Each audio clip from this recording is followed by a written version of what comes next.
हरे कृष्णा। राधाष्टमी की एक कथा जो मैंने सुनी वो मैं आप लोगों को बताना चाहती हूँ। इसमें कृष्णा जी मोती की खेती करते हैं। तो एक बार राधा रानी और ललिता सखी और विशाखा सखी बैठकर आपस में मोतियों की माला बना रहे थे, क्योंकि दिवाली पास थी। तो बड़ी प्रसन्नता से तीनों आपस में बैठकर मालाएं बना रही थी मोतियों की।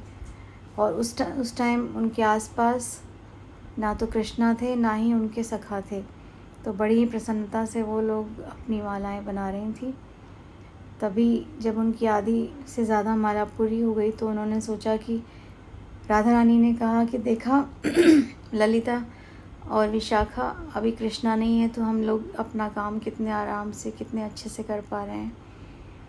तो ललिता जी और विशाखा जी ने कहा कि हाँ राधा रानी, बिल्कुल सही बात है। अगर कृष्ण होते तो वो हमें ये काम पूर्ण ही ना करने देते।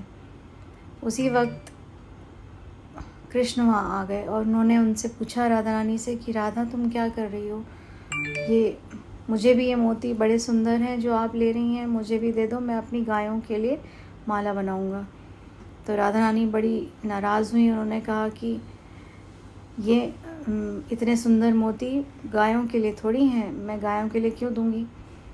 तो इस तरह उन्होंने दिए नहीं। तो कृष्णा और उनके सखा सारे वहाँ से चले गए। कृष्णा ने मोतियों की खेती करने की सोची। तो उन्होंने मधुमंगल जो उनके सखा थे वो राधा रानी और सखियों के पास गए, ललिता सखी विशाखा सखी दोनों के पास। तो उन्होंने कहा कि कृष्ण तो मोतियों की खेती करेगा। तो राधा रानी और ललिता सखी विशाखा सखी खूब हंसी कि कृष्ण को इतना भी नहीं पता कि मोतियों की खेती थोड़ी होती है। उन्हें क्या पता कि जब जो सर्वशक्तिमान है वो तो कुछ भी कर सकते हैं। खैर, राधा रानी ये भी हमें सिखाने के लिए लीलाएं रच रही थी। तो जब उन्होंने देखा कि उन्होंने कुछ पौधे बोए और फिर उसके बाद में बहुत ही सुंदर कुछ ही दिनों में मोती की खेती तैयार हो गई, उसमें बहुत सुंदर मोती तैयार हो गए। राधा रानी और उनकी सखियां देखकर आश्चर्यचकित हो गई कि ऐसा कैसे हो गया।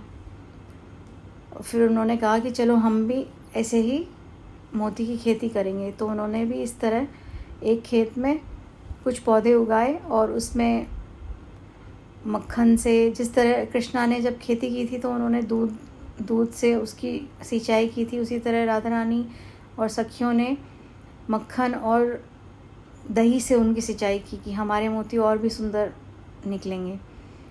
लेकिन जब उनकी खेती बनकर तैयार हुई, छोटे छोटे पौधे आए तो उसमें जंगली फूल आ गए उसमें। तो वो बड़ी निराश सी हुई। लेकिन जब कृष्णा उनके पास आए, उन्होंने कहा ये तुमने क्या उगाया है?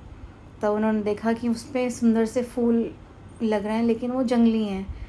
लेकिन जब उन्होंने देखा कि राधा रानी इससे बड़ी उदास सी हो गई हैं तो उन्होंने उनकी उदासी उनसे देखी नहीं गई कृष्णा से। तो उन्होंने वो फूल अपने शरीर में धारण किया, अपने सिर पर धारण किया और तब से वो फूल कृष्णा को बहुत पसंद है और उन्हें चढ़ाया जाता है। तो इस तरह ये राधा अष्टमी की कथा है। ये हमारे राधा रानी और कृष्णा की सुंदर लीलाएं हैं, जिन्हें हम जितना भी पढ़ें, जितना भी सुने, कभी हमारा मन नहीं भरता। तो राधाष्टमी के दिन हम कृष्णा राधा की लीलाएं पढ़ेंगे, सुनेंगे, उतना ही हम उनके नज़दीक जाएंगे और हमें उनकी भक्ति प्राप्त होगी। तो आप लोग भी नाम जप करिए और कथाएं सुनिए, पढ़िए। हरे कृष्णा।